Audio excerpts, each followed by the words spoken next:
Hola, yo soy el doctor Juan Kraus, miembro del Servicio de Cardiología y del Instituto de Medicina Cardiovascular. El tema de hoy que quisiera compartir con ustedes es el de la estenosis aórtica y su incidencia y su riesgo ante cirugías generales.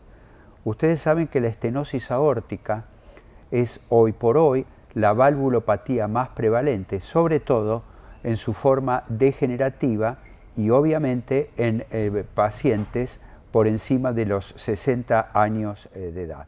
Justamente esa es la población que más se opera en el mundo o que más requiere cirugías generales. ¿Cuál es el riesgo de la estenosis aórtica ante una cirugía general? Mucho se ha hablado de esto en los últimos años y la estenosis aórtica tiene el prestigio o tiene la fama, como ustedes quieran llamarlo, de ser un factor de riesgo importante en cirugía general.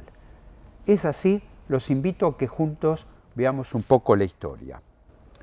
El problema: se efectúan 200 millones de cirugías no cardíacas por año en el mundo industrializado.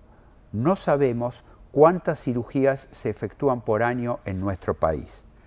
La estenosis aórtica, como lo mencionamos recién, es la más común de las valvulopatías y afecta al 2 al 4% de la población con una edad de más de 65 años. Insisto que acá se superpone la prevalencia de la estenosis aórtica con el requerimiento de cirugía general. En su forma moderada o severa, afecta al 13.3% de los adultos de más de 75 años y la mortalidad anual de la estenosis aórtica sintomática en este grupo etario es del 25%. Hace 42 años atrás, el doctor Goldman desarrolló el primer score de riesgo cardíaco ante cirugía general. No lo voy a analizar en su totalidad, dado que no es el tema que nos atañe hoy, pero en la segunda barra ustedes pueden ver examen físico, en aquel momento tercer ruido o ingurgitación yugular como signos de insuficiencia cardíaca, se le asignó 11 puntos y a la estenosis aórtica severa se le asignaron 3 puntos. Este score fue utilizado por 10 años y después de 10 años se lo modificó al punto tal que se lo recuerda como Goldman modificado o score de Desky.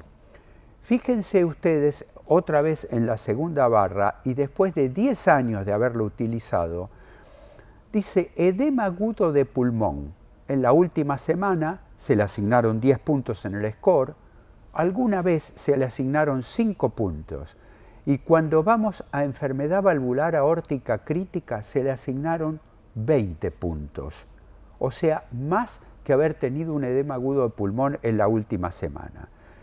Desde este momento, estamos hablando de 30 y pico de años atrás, la estenosis aórtica quedó como un factor de riesgo muy importante ante una cirugía general. Pero ya viniendo al siglo XXI, todo sigue igual. Revisemos juntos la bibliografía actual. A ver, a 30 días del posoperatorio tenemos dos grupos de estenosis aórticas asintomáticas y de estenosis aórticas sintomáticas que fueron sometidas a cirugía general. El grupo control fue un grupo de las mismas características etarias con respecto al grupo que tenía estenosis aórtica.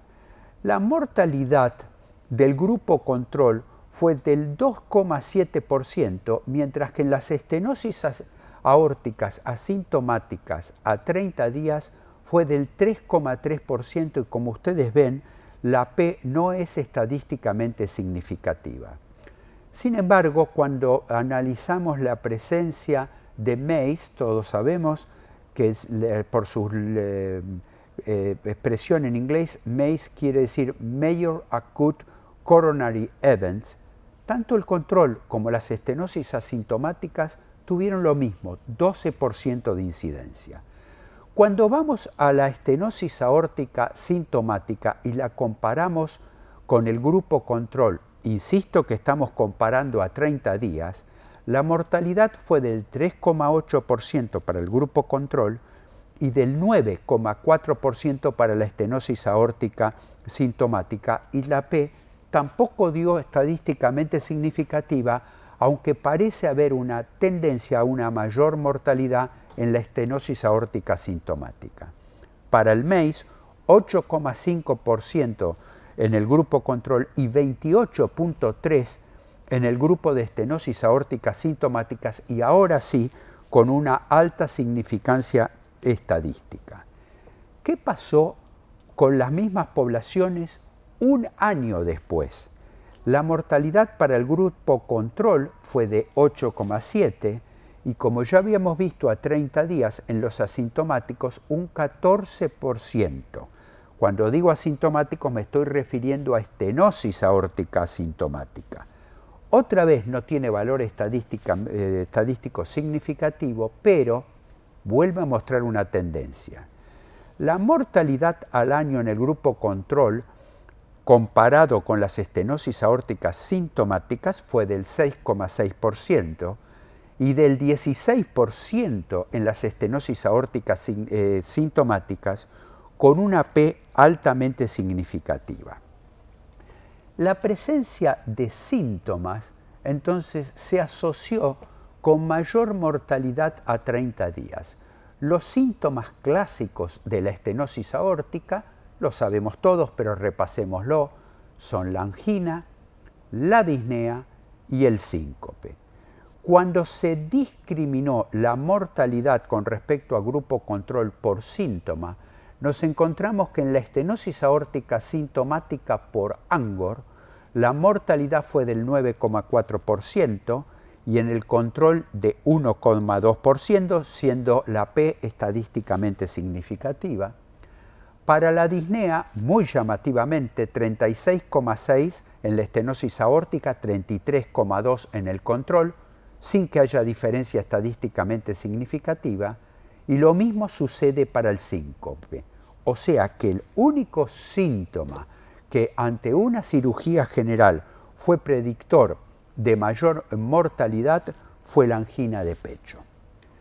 La mortalidad quirúrgica en la estenosis aórtica, por lo tanto, es menor a la previamente reportada por los viejos scores de la década del 70 y del 80. Actualmente la recomendación de suspender una cirugía por una estenosis aórtica severa asintomática parece ser una conducta muy conservadora. En la estenosis aórtica severa asintomática, la mortalidad y MEIS es similar al grupo control a 30 días. Sin embargo, la cirugía de emergencia es el predictor de mayor riesgo. No así para la cirugía programada. La hipertensión pulmonar, difícil de ver en una estenosis aórtica, pero no imposible, cursó con mayor MEIS tanto a los 30 días como mayor mortalidad a un año. El índice de riesgo cardíaco que más se utiliza en nuestro hospital es el índice de Lee. Es un índice que tiene 6 factores nada más y que ustedes necesitan nada más que un análisis de laboratorio para estratificar el riesgo de un paciente ante cirugía general. ¿Cuáles son las preguntas que tenemos que hacer para usar un índice de Lee? ¿Usted tuvo una cirugía de alto riesgo previa? ¿Sí o no? ¿Usted tiene cardiopatía isquémica no revascularizada? ¿Sí o no? ¿Historia de insuficiencia cardíaca? ¿Sí o no? ¿Historia de ACV o TIA? ¿Usted utiliza insulina preoperatoria? ¿Sí o no? Y el único análisis de laboratorio es una creatinina mayor a 2 miligramos. Cuando hay distintos factores de riesgo, consideramos clase 1 cuando no hay ningún factor de riesgo de los tabulados en el score de Lee, clase de riesgo 2 con un factor de riesgo y así hasta llegar a clase funcional 4. Las críticas al índice de Lee fue hecho en un solo hospital, en el Woman and Brigham de Boston, uno de los mejores hospitales del mundo, y se incluyeron solamente pacientes con riesgo intermedio. Sin embargo, esto no invalida que el índice de Lee sea usado en todo el mundo, pero cuidado, porque lo que yo acabo de aclarar hace que el hecho de extrapolarlo a cualquier parte del mundo o a cualquier hospital sea complejo.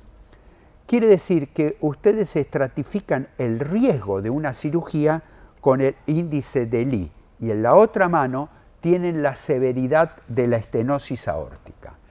En las estenosis aórticas sintomáticas o con un score de Lee mayor a 2, se debe efectuar un reemplazo valvular previo a la cirugía general, ya sea por TAVI o por cirugía. Las guías del American College American Heart Association y de la Sociedad Europea de Cardiología recomiendan proceder a la cirugía general solo en las estenosis aórticas asintomáticas y con riesgo quirúrgico bajo o moderado. La Sociedad Europea de Cirujanos Cardiotorácicos efectúa la misma recomendación. Todas estas sociedades indican posponer o cancelar la cirugía no cardíaca si la estenosis aórtica es sintomática. En este caso, recomiendan el reemplazo valvular previo. Ustedes me estarán haciendo una pregunta. ¿Qué pasa si tengo una estenosis aórtica sintomática y tengo que operar un paciente de urgencia o de emergencia? No tengo tiempo ni de hacerle una cirugía cardiovascular ni un TAVI.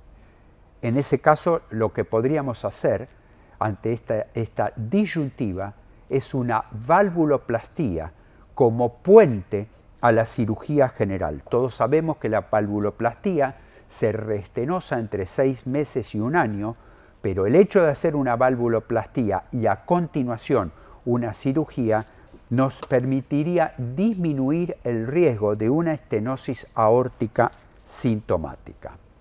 Sin embargo, es interesante que el infarto de miocardio perioperatorio es frecuentemente observado en ancianos en cirugía general. Y bibliografía muy reciente dice que la disfunción diastólica ventricular izquierda es un predictor independiente de esto y, como ustedes saben, en la estenosis aórtica es una enfermedad que cursa, por definición, con disfunción diastólica. Quiere decir que podríamos preguntar, entonces una estenosis aórtica asintomática, que acabamos de decir que podríamos enviar un paciente a cirugía, ¿el hecho de tener disfunción diastólica aumenta el riesgo de infarto de miocardio perioperatorio? Es probable que sí, pero hasta ahora tenemos un solo artículo japonés que va en esta dirección. Este es el primer artículo que reporta una estrecha relación entre la disfunción diastólica y el infarto de miocardio perioperatorio. Conclusiones. El riesgo de la estenosis aórtica ante una cirugía general es menor al reportado hasta ahora y que emergió de los viejos scores con el cual comencé esta charla. La estenosis aórtica asintomática se puede operar aún ante riesgo quirúrgico elevado. Si el score de Lee es mayor a 2, se debe considerar el caso en forma multidisciplinaria entre cirugía, anestesiología y cardiología. La estenosis aórtica sintomática se debe corregir por el método que se considere más apropiado antes de la cirugía general. La cirugía de emergencia es la situación de mayor riesgo. Muchas gracias.